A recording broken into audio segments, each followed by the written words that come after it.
think that one of the ways that women can really improve their own experience is to be good communicators themselves. Meaning, if you're not understanding what the doctor is telling you, or you're not getting the reasoning, speak up. Say, hey, I don't understand. Or can you repeat that? Or can I ask you a follow-up question? Or can we discuss this further? If there's no more time in your appointment, can I set up a time to speak later on a different day, on a different hour, whatever it might be? Because the doctors, we want everyone to understand. We want everyone to be on the same page. And sometimes we don't even know that what we said went over somebody's head, or we said it in a way that was just totally incoherent. Giving birth is one of the most significant events of your life. Sadly, the joy that you should feel can often be replaced with anxiety and helplessness instead. As a labor and delivery nurse, I'm revealing insider information to educate you, reassure you, and decrease your fear. In this podcast, you'll hear empowering birth stories and experts weigh in on a range of topics. Being Jewish also has me exploring Judaism's influence on the reproductive experience. However, I speak to anyone wishing to navigate their journey with more joy and confidence. I'm your host, Chani Fingerer, and you're listening to the Happy Birthway Podcast. The Jewish weekly day of rest, Shabbos, is so precious and sacred. However, many women find it challenging to refrain from applying makeup on this festive day, and some are even hesitant to leave the house. Enter Seventh Day Shine, a revolutionary skincare and makeup line that can be applied on Shabbos while keeping halacha. Their foundation, blush, bronzer, eyeshadow, and eyeliner and lip powders come in a huge array of colors, and their application brushes are so luxurious. My favorite product is Luminosity, an intensely hydrating and refreshingly scented serum that's especially formulated for permissible application on Shabbos. Check out their full line on seventhDayShine.com. That's the number 7, DAYSHINE.com, and enter Birthway10 for 10% off your purchase. Find the link in the episode show notes. It takes time and practice to master the skill of the newborn swaddle. So here's my hack. Go to elliesandco.com. Among their full line of gorgeous, high-quality baby bedding and layette sets, you will find adjustable swaddle blankets that take out all the guesswork. With a pocket for baby's legs and adjustable wings with secure closures, your baby's swaddle will be perfect every time. Go to elliesandco.com. That's ELYSANDCO.com and enter BW10 for 10% off your purchase. Link in the episode show notes. Welcome to another episode of the Happy Birthway Podcast. Today, I have the honor of interviewing Dr. Nathan Fox. He is an OBGYN and maternal fetal medicine specialist. He is a clinical professor at Mount Sinai and a managing partner at MFM Associates and Carnegie Imaging for Women in New York City. Dr. Nady is also the creator and host of the Healthful Woman podcast and the High Risk Birth Stories podcast. He is from Chicago and lives in Inglewood. When not practicing medicine, you can find Nady running, swimming, practicing hot vinyasa yoga, or embarrassing his wife and 4 children, or most likely, walking the dogs. Welcome, Dr. Fox, to the show. It is such an honor to have you here. Thank you, Connie. I appreciate you having me on your podcast. I found you through somebody actually that followed me on Instagram, tipping me off and telling me, oh, you have to listen to the Healthful Woman podcast. It's so great. And the first episode I listened to was about fasting when pregnant, and it was amazing. You're doing great work, just bringing so much education straight from the mouth of a maternal fetal medicine doctor who is a high-risk OBGYN. We know that it's credible information, and I wish I had these things back in the day when I was having my first kids. And although you cannot be everybody's doctor and provider, you sound like a phenomenal one on the podcast, and you're making such a difference in so many people's lives that you don't even come in contact with. So today, I wanted to interview you about what it is, the qualities that you think make a good provider. It's really hard to determine that just for a layperson that has zero medical experience whatsoever. And then even for us as healthcare providers, when we're looking for a doctor in a different discipline, it's even hard for us to kind of figure out and determine what makes a competent provider. I don't know if I should be using the word good or best because everyone has individual needs, personalities, and preferences. I want to hear what it is that you think makes a great provider. Connie, that's a great question. And I think it's something that a lot of people struggle with. How do I find, let's say it's a doctor who's good, but this is true, anyone who's providing care for you. How do I find a good dentist? How do I find a good plumber? How do I find a good contractor? How do I get a good car dealer? Like whatever it is. And, nowadays there are so many people out there doing this and everyone's got, these reviews online and you can Google and find things about people and you can see pictures of them and you can read about them and see where they practice. And you can maybe do some, searching. Does anyone know this person? But ultimately, you have no idea if the person's any good or not. And it's not unique to people who are not in the medical field trying to find doctors. I can tell you that I personally, when I'm looking for a doctor myself or for a loved one, I have no idea. And it's very hard to find out. And what you said before about not being, the word is good, right? Because good is a very vague term. And it's almost like if you're thinking about like someone to date or someone to marry. It's not like, if you're not a right match for the person, they're not a good person. It's just not right for you. And the same thing is true, I believe, in medicine. When searching for a doctor, it's not just about like who is the best. There isn't a concept of the best typically in medicine. There are rare exceptions with this, and I can mention them. But essentially, you have to find a good fit for you as a person. Who is the person I'm going to be seeing for my medical care? So a lot of goes into that is number one, what do you need? So for example, let's say, I had an injury to my hand and I'm worried about my index finger not working, from this injury, and I need to work and I work with my hands and I need the best hand surgeon on the face of the earth, right? That's what I need. I don't care if that person's kind or if that person talks to me or if it's hard to get an appointment or if they take my insurance or because this is like going to change my entire career. And I'm just going to say, I need the person who has the best technical skills to, sew my finger back on. And so I can use it and I can operate with it one day. Fine. But that's very, very specific. If I'm looking for someone, let's say I just got diagnosed, not me personally, but hypothetically, I just got diagnosed with diabetes. I need an endocrinologist. Okay, we're talking about a lifelong relationship here. This is someone I'm going to see, regularly, literally for the rest of my life or until that person retires. And so it's not just about who is the world-class smartest person in diabetes. I probably don't need that person. I probably just need anybody who knows something about diabetes. Any endocrinologist knows about diabetes. That's what they do. They all know about it. So I don't need to find, the top professor in the top university to see me. I need someone who's accessible. I need someone who's relatable. I need someone who I can understand. I need somebody who I trust. I need somebody who listens to me, right? Those are very, very different. And so I think the first thing people need to think about when looking for a doctor is, what am I looking for? Is this someone who I'm going to see once? Is it for a specific, problem that I'm only going to need treated once or a specific procedure? Is this going to be a longer term relationship? And then all the other factors that come into play, does it matter to me where they are, how much it's going to cost me in terms of insurance or not? For like OBGYN, does it matter if the person's a woman or a man? To me, for some people it matters, for some people it doesn't. And all those things start coming into play. And that's before you meet the person, right? That's just like in advance of trying to set it up. Once you meet the person, I think a lot of it is really just personality. I mean, if you went and had coffee with somebody, how do you decide if you're going to be friends with that person? There isn't like a rule for what to do. You can't list 10 things. You get a sense like, this is a person I click with. This is a person I get along with. This is a person I like. This is a person I trust. This is a person who I find interesting. And it's really true with doctors as well. It doesn't take that long to figure out if this is somebody that I think is a good person, somebody who I either trust immediately or I think I would trust with time.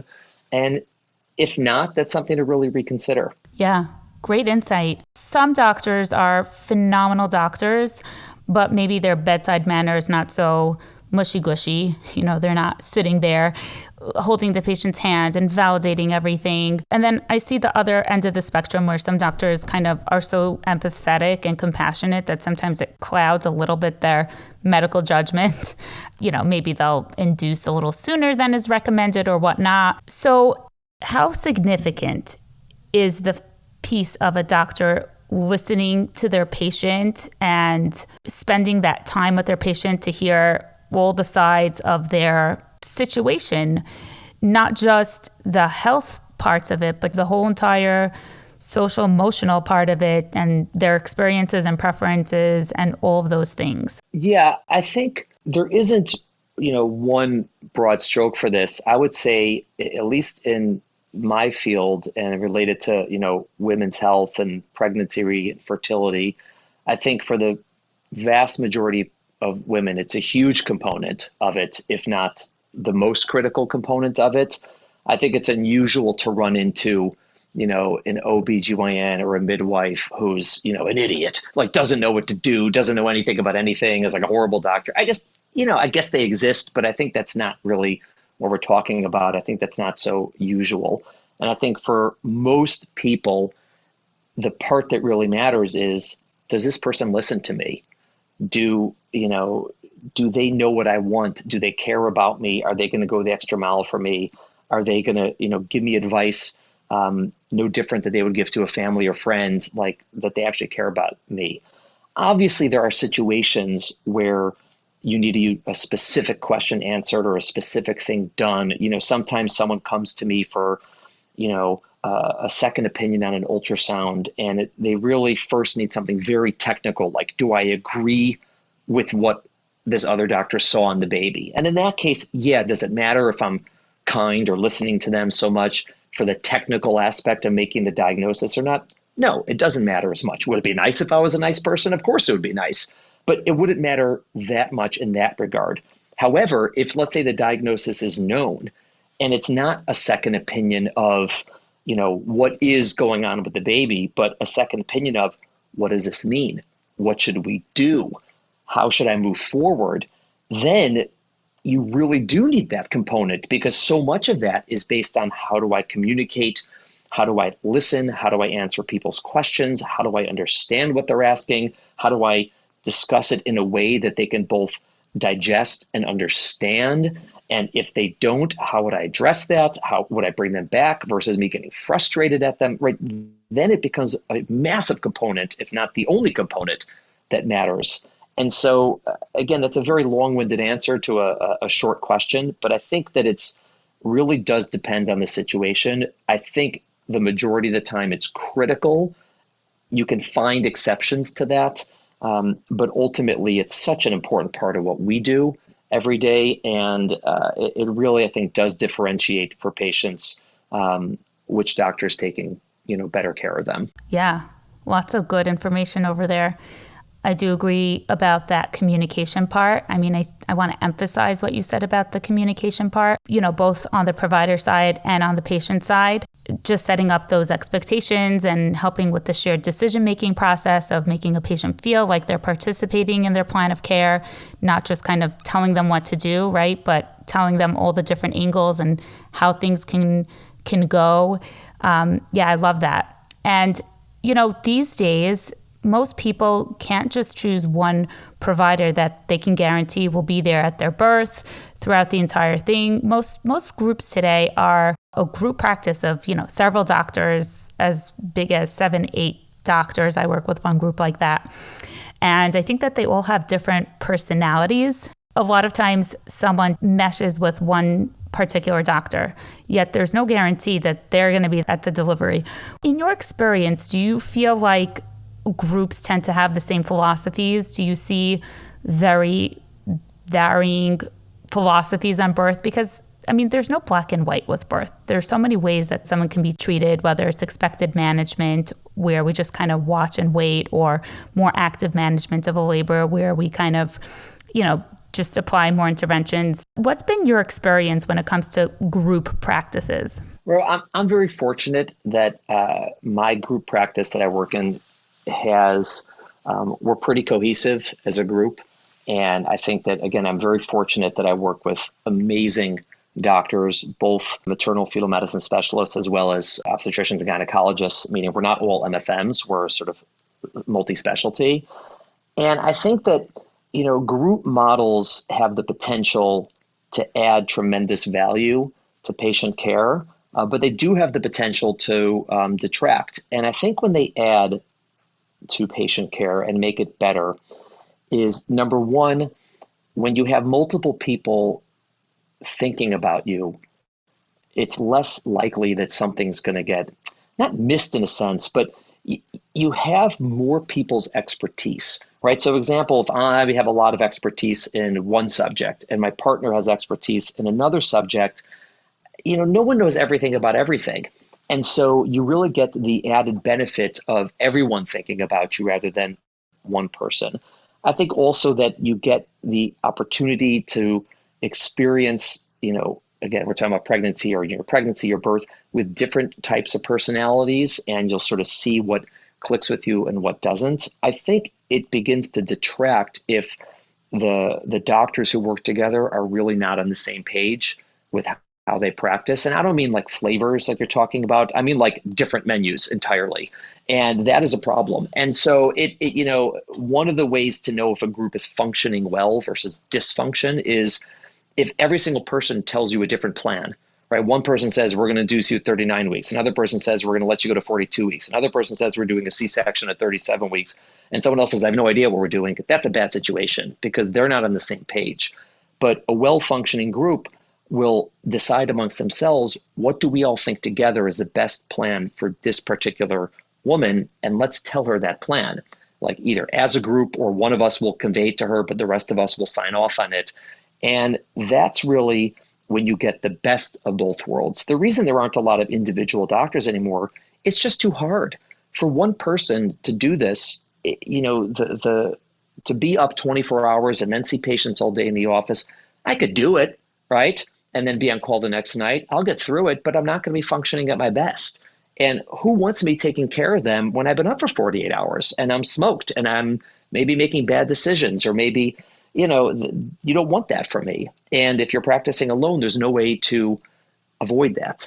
And the people who do it well are really, really good at time management. They don't take on too many patients. They know the limits on their volume. They have backup systems in place, but it's hard to pull that off. And so most people function in groups.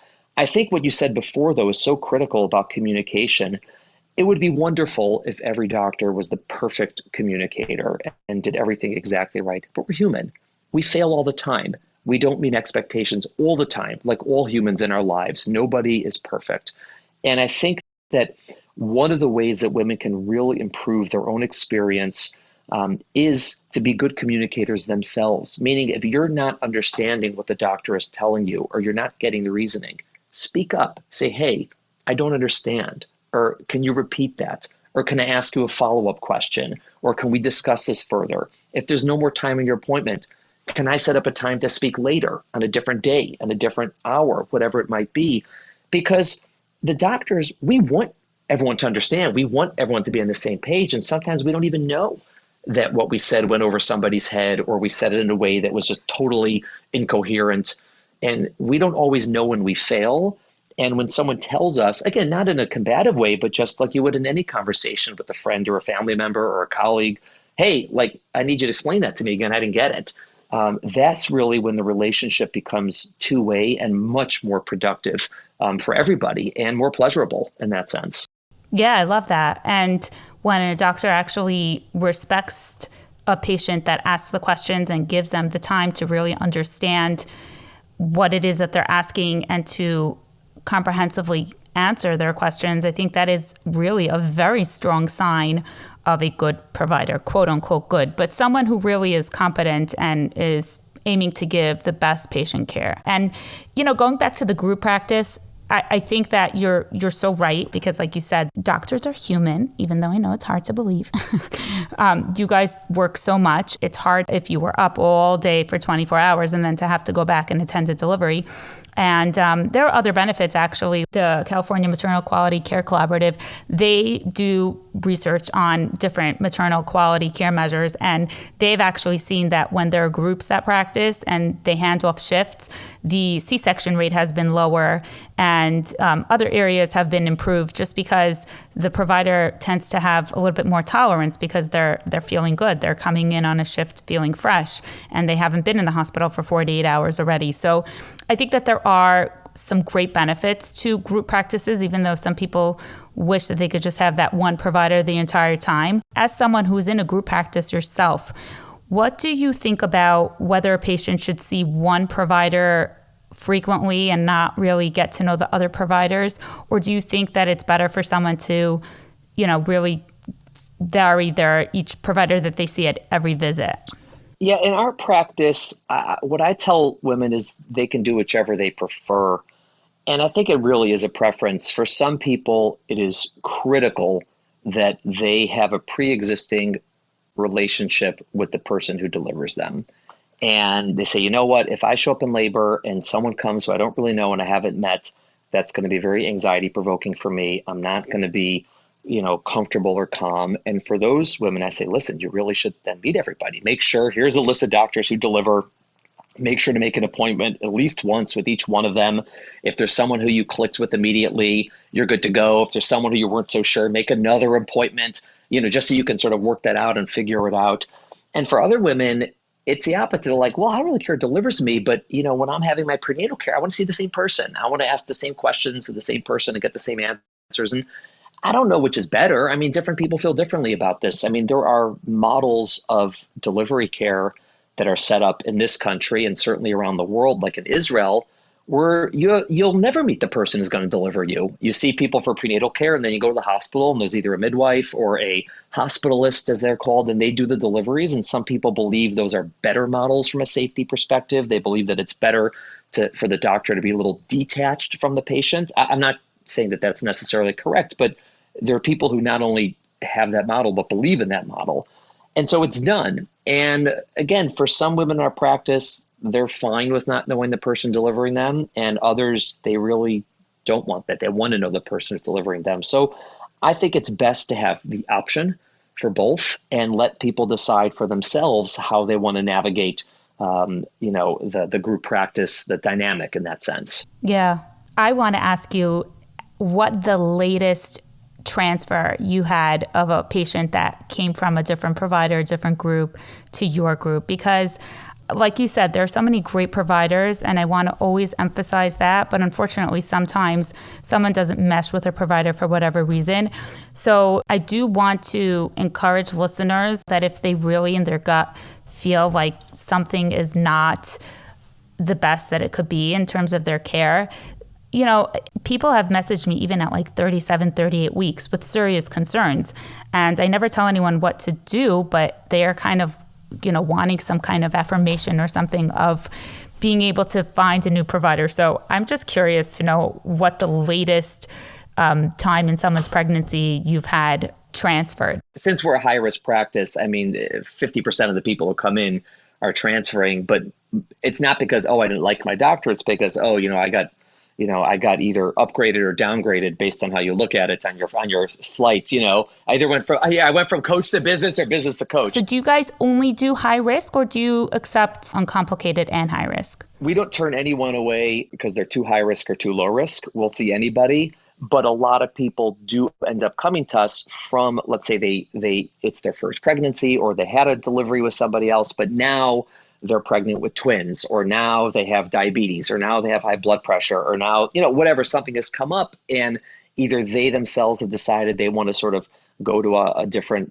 practice that has more of a high risk feel to it with maternal fetal medicine specialists and ultrasound, all these things, or their doctor said, hey, can you take her? Can you take care of her? She's really above my skill level. And so that happens as well. We do have people who transfer, like you said, just for sort of either a personality issue or a management issue, not specifically for a higher level of care in terms of like acuity, but more just maybe a different vibe. I'm sure there's people who leave us for the same reason. I mean, it's not, again, it doesn't mean because we're better than others. It's just, we have our personality and our vibe and the way we do things. And for the people who are sort of not pleased with what they're getting and ours is better, they'll come to us. And for people to come to us and say, this is not for me, and they go elsewhere, again, that's fine. Like we're not, we're not used car salesmen. We're not scrapping and clawing to keep people and making deals. If we're not if we're not your cup of tea, you should go somewhere else where you're comfortable. We want you to have a happy, healthy, safe delivery. And if we're not the ones to provide that for you, okay, like that's fine. And we're happy to do that. In terms of the latest in pregnancy, in a situation that wasn't like, I need you to take over because she's like deathly ill, like, please help us. I would say it's usually something like someone's like 35, 36, 37, 38 weeks, and they learn for the first time that their doctor is not going to allow a vaginal delivery for them, whereas we would. So, for example, like let's say it's a twin pregnancy, and we do a lot of vaginal delivery of twins because we have a lot of experience with twins. And let's say their doctor is not comfortable doing a vaginal delivery of twins. And listen, if that's a situation, the doctor shouldn't be doing the vaginal delivery of twins. If they're not comfortable doing it, they shouldn't do it. But for whatever reason, it wasn't communicated to the patient, or it was communicated, but she didn't realize. And so now she's like, wait a second, you mean I need a C-section? But these guys might deliver vaginally, and so they switched to us. Sometimes with VBACs, with prior cesareans, different doctors have different levels of comfort of this, and things like that. Those would be the reasons someone would transfer late. But we generally we screen those situations because we don't want someone switching into a situation where we also wouldn't, do a vaginal delivery and then they're not getting what they expected. And also just to make sure, because sometimes when people switch at the end, it's very difficult for them logistically. They don't know the doctor. So we make sure it's a good match, so to speak. But those would be the reasons someone would come, I would say, pretty late in pregnancy. Yeah. And I have to mention that you brought up a great point where you're a high-risk OBGYN, and sometimes people just have this assumption that high-risk OBGYNs will intervene a lot more and be a lot more aggressive with interventions. But sometimes because you guys have so much experience in something, you're kind of more conservative and laid back about it because your knowledge base is higher, your skills may be more sharpened because you have so much experience with this. So let's say with a VBAC or vaginal twins, or be it what it may be, I think that it's good for people to know that, right? Yeah, what's interesting, the VBAC and the vaginal delivery of twins is actually not because we're high-risk doctors, because when I did my training in, quote unquote, high-risk OB, maternal fetal medicine, none of it is labor and delivery. It's really ultrasound research, complicated pregnancies, diabetes, hypertension, lupus, cancer. It's more like on the medical side and the research and the ultrasound. In terms of like VBAC and twins, that's just because we have a large practice and we have, we take care of women who have those and we're comfortable doing that. So it's not always the difference between, let's say, an OBGYN and an MFM. But what you said is true in a sense that since we take care of a lot of high-risk women, we tend not to worry so much about the small stuff. I was on a podcast with a couple of doulas from out west who are amazing. And they found it so interesting that, since I'm a high-risk doctor, you would think I would be like crazy about everything. Oh, you can't do this, it's going to do this, it's going to do this. It actually tends to be the opposite because we sort of know what the real problems are. Like, listen, you don't have like cancer, like you're good, And so it was like whether you have a Diet Coke or not is not going to really, get me all worked up because it's really not the big picture. It's a very small detail. And so sometimes, that's one of the big jokes that I'm like the most like lenient obstetrician out there. I'm the one who lets you eat sushi. I'm the one who lets you fast. I'm the one who lets you exercise. And again, because we have training is sort of one of the things that really cause problems in pregnancy. And so we don't focus much on the things that don't actually cause problems in pregnancy, but just, we used to drive people crazy. Yeah, you don't sweat the small stuff. Yeah, and it's super, super important. That's been like that, my experience when I worked in a more high-risk hospital as well. And I want to also just bring up that when someone's choosing a provider, they're also going to consider the hospital that they're giving birth in. And like you said, like with the VBAC, we want to make sure that there are the specific resources that the hospital needs to have in order to enable a patient to have a VBAC. So some hospitals just don't have those resources, so they cannot provide that to a patient. Oh, huge. Yeah, huge. Yeah, we talked about that on our VBAC podcast, that It's not just the doctor. It's the hospital, the resources, and the culture. Some hospitals have a culture that are very in favor of VBACs, and some hospitals have a culture that are very not in favor of VBACs. And that culture permeates into how things are done and how things are said to patients and what kind of attitudes there are. And, if everyone on the labor floor thinks it's a bad idea for someone to VBAC, even if I walk on there as the doctor and I'm pro, it's gonna be hard because the nurses are going to give different messaging. The other doctors are going to give different messaging. It's going to be a whole disaster in terms of the patient's experience. And those things are good to ask your doctor about. Hey, what's the culture on your labor floor for these things? And the doctor say, oh, no, it's great. We do it all the time versus, oh, my God, it's such a struggle. Every time we're fighting with the nurses. That's not a great situation to be in if you're trying to VBAC, for example. Yeah, those are great questions. Excellent. And, I like to say when you're looking for something from a provider like a VBAC, not just does my doctor allow a VBAC, but does my doctor support a VBAC? Dr. Fox, Dr. Nady, as you call yourself, thank you so much for joining me here. I did really want to ask you this, but we'll have to do it for another episode, like how you approach when a patient is insistent on something and in your opinion, you find that that's not safe. We do have to go now. Our time is short, but just, Oh, thank God. All right. Keep that topic, mull that topic over in your head so that when you have a good answer for me, you'll let me know. We'll do another interview. And for our audience here, if you'd like to listen to Dr. Fox's amazing 2 podcasts he has, one is Healthful Woman podcast, which gives education information on all topics related to women's health, and then the High Risk Birth Stories podcast, which is a phenomenal podcast with women telling their birth stories and different high-risk conditions. I love it. It's so interesting. Thank you again, Dr. Fox. Thank you, Fani. It was great. I'm sure we will speak many times in the future. I appreciate you having me on your podcast. Good luck with the new podcast. It's great. I love what you're doing, and I just wish you all the best of luck moving forward with it because it's important what you're doing. Thanks for tuning into the Happy Birthway podcast. Head over to Yoledet Academy on Instagram to continue the conversation. You'll find the link in the episode show notes, as well as links to any additional resources, products, and services mentioned here.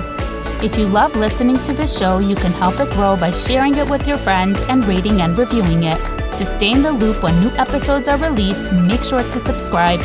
Remember that your health needs are unique and require individualized medical advice. The podcast is not a replacement, and some of the information may not be appropriate for your specific circumstances. My mission is to educate you so that you can confidently collaborate with your healthcare team. I believe that a healthy mom and healthy baby are simply not enough. We also need a happy mom with an empowering birth experience.